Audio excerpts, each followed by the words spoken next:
ఇది కాదు ఈ ఛాలెంజ్లు, లేకపోతే వెటకారంగా మాట్లాడడం. నేను వెటకారంగా మాట్లాడడం మొదలు పెడితే అది నువ్వు ఎక్కడో ఊరేసుకుని సావాలి.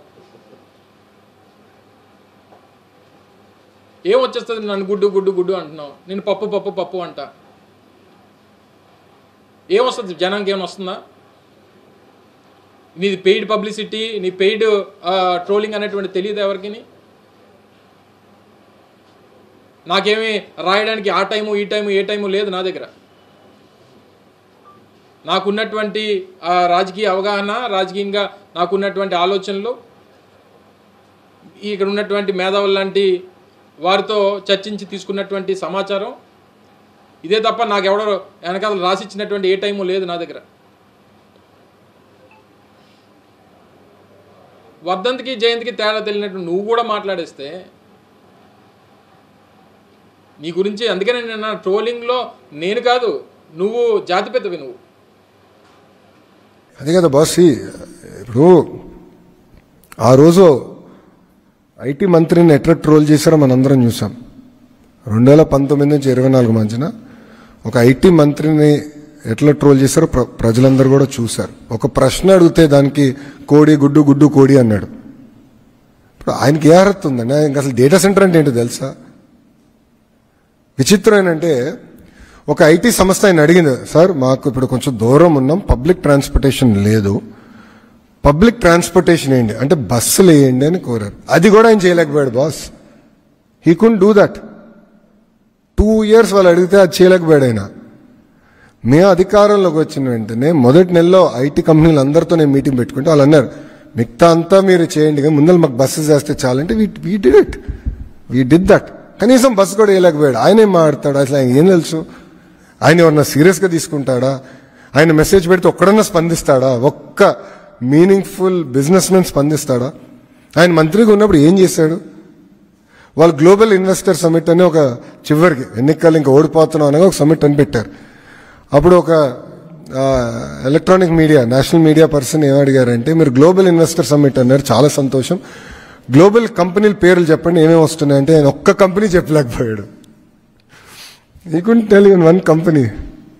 మాకు సమ్మిట్ పెట్టాల్సిన అవసరం రాలేదు, ఆల్రెడీ తీసుకొచ్చా. ఇటుగో పార్ట్నర్షిప్ సమ్మిట్ పెడుతున్నాం, బట్ మేము ఏంటి సమ్మిట్ కోసం ఆగట్లా. We're moving very fast. మొన్న రాష్ట్ర ఐటీ శాఖ మంత్రి లోకేష్ గారు పత్రికా సమావేశం నిర్వహించారు. నిర్వహించినప్పుడు ఆ సమావేశంలో వాటన్నిటిని కూడా సమాధానాలు చెప్తారని చెప్పి ఆశించాం. అయితే వారు చెప్పాల్సినటువంటి విషయాలన్నీ కూడా చెప్పారు. చెప్పిన తర్వాత ఇలాగా వైసీపీ తరపు నుంచి ఇలా కొన్ని ప్రశ్నలు అడిగారు, ప్రజలకు ఉన్నటువంటి కొన్ని అనుమానాలు నివృత్తి చేయమని చెప్పి వారు అడిగారు. దానికి సమాధానం చెప్పండి అంటే ఆయన వ్యక్తిగతంగా నా మీద కొన్ని విమర్శలు చేశాడు. సరే, దాని జోలికి నేను వెళ్ళను కానీ, సరే ఆయన నన్ను గుడ్ అంటాడు, నేను ఆయన పప్పు అంటాను, దీనివల్ల పెద్దగా రాష్ట్ర ప్రజలకు ఉపయోగం ఉండదు అనేటువంటిది నా వ్యక్తిగతమైనటువంటి అభిప్రాయం. దాని జోలికి కూడా నేను వెళ్ళను. ఎందుకంటే ఆయన నన్ను వ్యక్తిగతంగా విమర్శించడం, నేను ఆయన్ని వ్యక్తిగతంగా విమర్శించడం వల్ల ఈ రాష్ట్ర ప్రజలకి పెద్ద ప్రయోజనం ఉండదు అనేటువంటిది నా తాలూకు వ్యక్తిగతమైనటువంటి అభిప్రాయం. అయితే ఇందులో క్లారిటీ కావాల్సినటువంటిది ఏంటంటే, మేము చాలా క్లియర్గా చెప్పాం. దాన్ని కూడా కొన్ని మీడియా ఛానల్స్ కానీ లేదా వారి పార్టీకి సంబంధించినటువంటి కొన్ని మాధ్యమాలు కానీ వైఎస్ఆర్ కాంగ్రెస్ పార్టీ దీన్ని వ్యతిరేకిస్తుంది అనేటువంటి ఒక రాంగ్ ప్రొపగాండాని చేసేటువంటి ప్రయత్నం చేశారు. నేను చాలా క్లియర్గా చెప్పాం, గూగుల్ డేటా సెంటర్ విశాఖపట్నంలో ఎస్టాబ్లిష్ చేయడం అనేటువంటి దాన్ని మేము స్వాగతిస్తున్నాం అనేటువంటి మాట చాలా క్లియర్గా కేటగారికల్గా ఆ రోజు చెప్పాను. మీ అందరూ కూడా ఉన్నారు. అయితే ఏర్పాటు చేసేటువంటి క్రమంలో ఈ రాష్ట్ర ప్రభుత్వం ఇచ్చేటువంటి 22,500 కోట్ల రూపాయల ఇన్సెంటివ్స్తో పాటు వారికి ఇచ్చేటువంటి ప్రయోజనాలు అన్నీ కూడా చాలా క్లియర్గా జీవో రూపంలో ఏదైతే ఉందో అవన్నీ కూడా ప్రజలకు చెప్పేటువంటి ప్రయత్నం చేసాం. ప్రజలు కూడా అవన్నీ కూడా తెలుసు. సరే, ఒక రాష్ట్ర ప్రభుత్వం రాష్ట్ర ప్రయోజనాలన్నింటి కూడా పక్కన పెట్టి ఒక సంస్థకి భూములు ఇచ్చి రాయితీలు ఇచ్చి ఇవన్నీ ఇచ్చేసినప్పుడు మన రాష్ట్రానికి వచ్చేటువంటి ఉపయోగం నిరుద్యోగ యువతకి ఉపాధి అవకాశాలు కల్పించేటువంటిది, 2 రాష్ట్రానికి సంబంధించినటువంటి రెవెన్యూ జనరేషన్. ఇవి ప్రధానమైనటువంటి అంశాలు. మేమేం చెప్పాం, అది నేను కూడా సొంతంగా చెప్పినటువంటిది కాదు. గతంలో జరిగినటువంటి క్యాబినెట్ మీటింగ్లో, SIPB మీటింగ్లో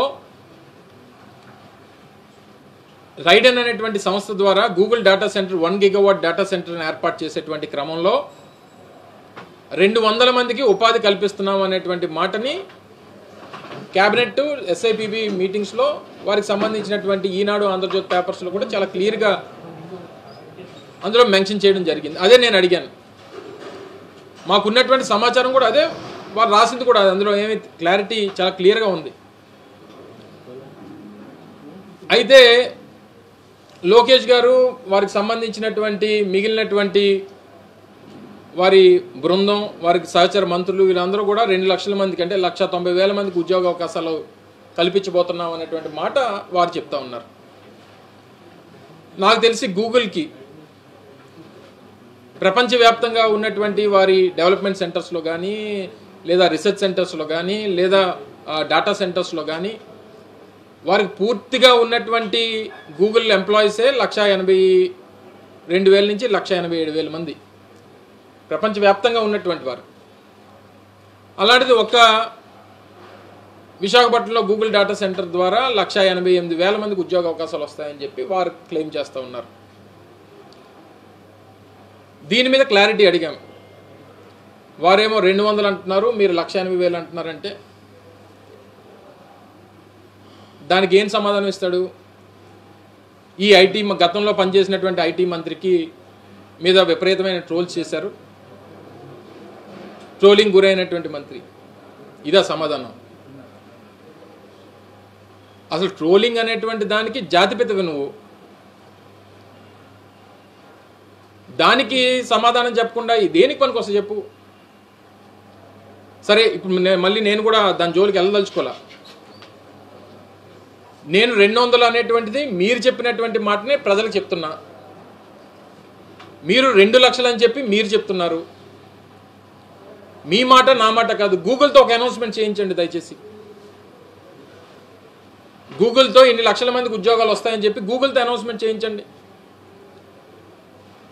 మీరు చెప్పినటువంటి నంబరు 1,88,000 మందికి ఉద్యోగాలు వస్తాయని చెప్పి గూగుల్ చెప్తే, గూగుల్ చేత ప్రకటిస్తే, సరే పార్టీ పక్కన పెట్టి విశాఖపట్నం వాసిగా ఆయన పిలిచి సత్కరిస్తా. విశాఖపట్నంలో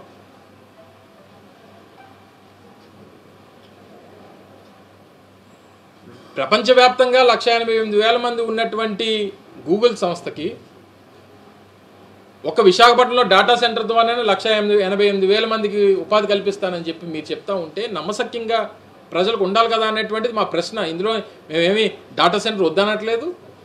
ఇన్ఫ్యాక్ట్ డేటా సెంటర్స్కి అలా బాట వేసింది, అసలు పైనీర్ చేసింది, ఇనీషియల్గా అదానీ వాళ్ళని కమిట్ చేసింది ఇక్కడ పెట్టించడానికి, వారితో ఐటీ పార్క్ క్రియేట్ చేయించడానికి కమిట్ చేసింది మా ప్రభుత్వం, జగన్మోహన్ రెడ్డి గారి ప్రభుత్వం.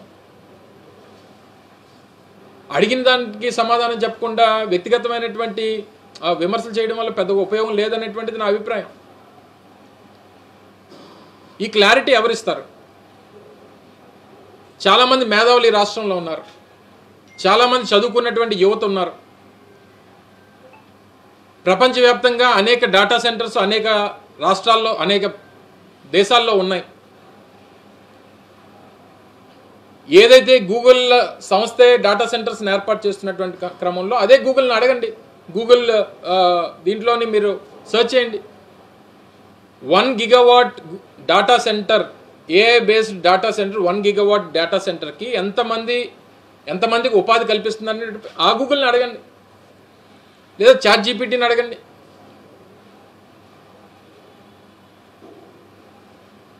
ఎల్పాసో అనేటువంటి ఒక ప్రాంతం, అమెరికాకి సదర్న్ టిప్లో, మెక్సికోకి అమెరికాకి బోర్డర్లో ఎల్పాసో అనేటువంటి ఒక సిటీలో మెటా వాళ్ళు 1 గిగావాట్ డేటా సెంటర్ని ఏర్పాటు చేస్తూ ఉన్నారు. కన్స్ట్రక్షన్ స్టార్ట్ అయింది. 2028 సంవత్సరం కల్లా అది ప్రారంభం కాబోతా ఉంది. వారి ఎస్టిమేటెడ్ ఎంప్లాయీస్ ఎంతో తెలుసా మీకు? ఆ డాటా సెంటర్లో పనిచేసేటువంటి దానికి డైరెక్ట్ ఎంప్లాయ్మెంట్ ఎస్టిమేషన్ ఎంత అంటే 100 నుంచి 150 మంది. ఇది నేను చెప్పినటువంటి నెంబర్స్ కాదు, ఆ సంస్థ చెప్పినటువంటివి. మీరు చెప్తున్నటువంటి ఏదైతే ఈ గూగుల్ సంస్థ, ఆ గూగుల్ సర్చ్ ఇంజిన్లో మీరు వెళ్ళి అడిగితే చెప్పేటువంటి సమాధానం ఇది. పోనీ కన్స్ట్రక్షన్ ఫేజు, ద గ్రేట్ మరో సెంట్రల్ మినిస్టర్ గారు ఉన్నారు, పెమ్మసాని చంద్రశేఖర్ గారు, వారు చెప్పారు నిన్న కన్స్ట్రక్షన్ ఫేజ్లో చాలామందికి ఉపాధి కల్పిస్తాయి అని. ఇదే ఎల్పాసోలో ఇదే 1 GW డేటా సెంటర్కి దీన్ని కన్స్ట్రక్షన్ ఫేజ్లో క్రియేట్ చేసినటువంటి ఎంప్లాయ్మెంట్ 1500 నుంచి 1800 మంది. సరే, అటు మెక్సికన్సో లేకపోతే అమెరికన్సో ఎవరో పనిచేసి 1500 నుంచి 1800, పోనీ 2000, పోనీ ఆంధ్రప్రదేశ్లో అంత సాఫిస్టికేటెడ్ టెక్నాలజీసు మెషినరీ లేకపోయినా పోనీ ఒక 5000 మంది పనిచేస్తారు అనుకుందాం. ఇది కన్స్ట్రక్షన్ ఫేజ్లో, అంటే కాంక్రీట్ వర్క్ కానీ లేకపోతే ఇంకోటి కానీ లేకపోతే ఫ్యాబ్రికేషన్ వర్క్ కానీ లేకపోతే టెక్నీషియన్స్ కానీ, ఇదంతా ఉండేటువంటిది కన్స్ట్రక్షన్ ఫేజ్లో. అసలు మీరు చెప్పేటువంటి 188,000కి మీ పత్రికల ద్వారా, మీ క్యాబినెట్ మీటింగ్ ద్వారా, మీ SIPB మీటింగ్ ద్వారా మీరు ప్రకటించినటువంటి 200కి ఎంత తేడా ఉంది? 1000 రెట్లు తేడా ఉంది. 200కి 2 లక్షల ఉద్యోగాలు అంట రామారావు, మీరు 190,000 అంటున్నారు, కొన్ని 2 లక్షలు కొన్ని అనుకున్నా, 900 రెట్లు, పోనీ 950 రెట్లు తేడా ఉంది. క్లారిటీ ఇవ్వండి. అమర్నాథ్ చెప్పింది నమ్మొద్దు, ఈ రాష్ట్ర IT శాఖ మంత్రి గారు చెప్పినటువంటిది నమ్మం. ప్రజల పర్సెప్షన్ నేను చెప్పేది. సో ఈ వీళ్ళది నమ్మాలా అనేటువంటి దానికి ఒక క్వశ్చన్ మార్క్ వచ్చినప్పుడు ఎవరు చేయాలి ప్రకటన? ఎవరితో చేయించాలి మీరు ప్రకటన?